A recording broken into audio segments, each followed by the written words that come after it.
माझे सासरे माझ्या आई वडिलाच्या पलीकडचे आहेत बघा माझ्यासाठी. आणि माझ्या नवऱ्याच्या संशय वृत्तीमुळं फक्त मी माझ्या सासऱ्याच्या जीवावर राहिले. आता नवऱ्याच्या जीवावर मला राहायसारखंच नव्हतं बघा.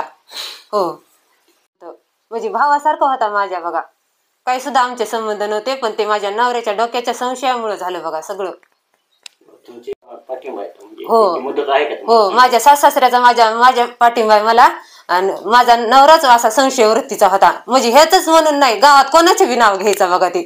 हो, कोणी घरी आलं हे कशासाठी आला, काहूनच आला असा खूप संशय घ्यायचा. खूप मला त्रास होता त्याचा. दारू पिऊन यायचा, मला शिव्या द्यायचा घाण घाण. आणि आता ही जी काही घटना घडली त्याच्यापूर्वी असं काय त्यांच्या मनात राग बसला होता असं तुम्हाला काय वाटतंय? काही सुद्धा नाही बघा. फक्त मी लहान मुलीचे माझे फोटो काढले होते त्याच्यापाशी. ते फोटोग्राफर होता ना, म्हणून फोटो काढले होते. तोच त्याच्या डोक्यात संशय बसला होता बघा. तुमच्या बाबासाहेबाशी केव्हापासूनचे संबंध आहेत असे? म्हणजे गाव पातळीवर तुमचे घराचे शेजारी आहेत असं ऐकण्यात आहे.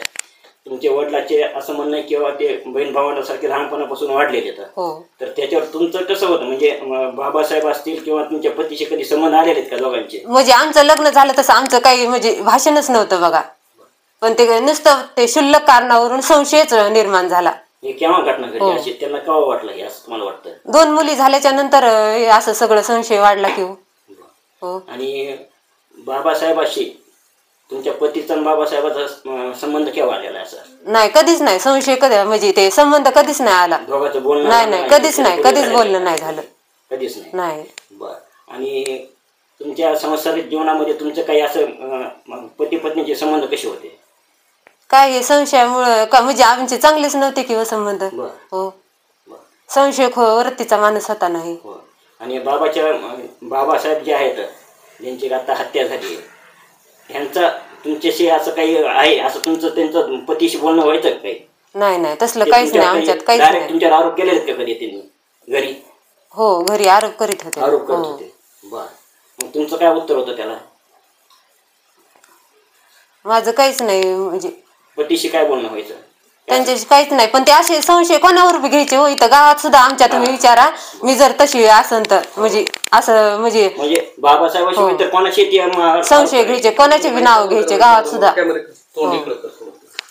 गावात सुद्धा संशय घ्यायचे ते कोणावर. नाही, कधीच नाही आला. करीत होते तिथं आपल्या म्हणजे पाहुणे रावळे मिटवायचे ना, प्रयत्न करायचे. आणि गावात 1-2 वेळेस दारू पिऊन धिंगाणा केला. तिथल्या लोकांनी म्हणजे सोडविण्याचा प्रयत्न केला. पोलीस स्टेशनला घातलं.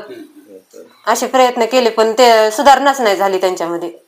बाबासाहेब फक्त मध्यस्थीच्या भूमिकेत त्यावेळेस होते गावात असताना, असं काही झालं त्यावेळेस. हो, त्याच्यातून राग बसला त्यांना. हो. बरं.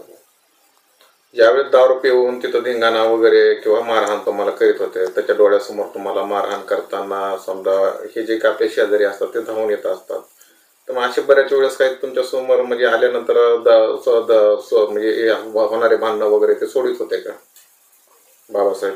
हो, बरेच वेळ सोडविले होते. म्हणजे मध्यस्थीची भूमिका झालेली आणि ते राग त्यांच्या डोक्यात बसलेला आहे. हो. आता हे फोटो मुलींचे काढलेत. हो. म्हणून तुमच्या जो आरोपी आहेत नारायण पापा त्यांचा राग तुमच्यावर होता किंवा बाबासाहेब राग होता किंवा हे फोटो आहेत म्हणून एवढाच राग होता आणि त्याचा व्यवसाय फोटोग्राफरचा होता. पण ते राग जो आहे तो त्या दिवशीच मनामध्ये का आला? कारण ते म्हणजे मारताना तर म्हणे व्हिडिओ व्हायरल झालेला की आमचा खूप दिवसापासून म्हणजे असे प्रकार वगैरे आहेत. काय खरं काय नाही बघा, फक्त संशयामुळे झालं बघा. मला दुसरं बाकी काहीच नाही. संशयामुळे झालं, मी एवढं सांगू शकते. संशय वृत्तीचा होता माझा नवरा. दारू पिऊन त्रास देत होते.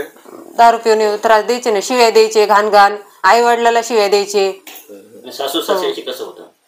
सासू सासऱ्याला म्हणजे शिव्या द्यायचे ना, आई वडिलाला त्रास द्यायचे. ते संशयामुळे काहीच नाही, काहीच नाही. काही इमानदारी सांगतो त्यांना बाना काही म्हटलं संशयामुळे झालं आणि संशयामुळे ते क्रोध आला त्याला.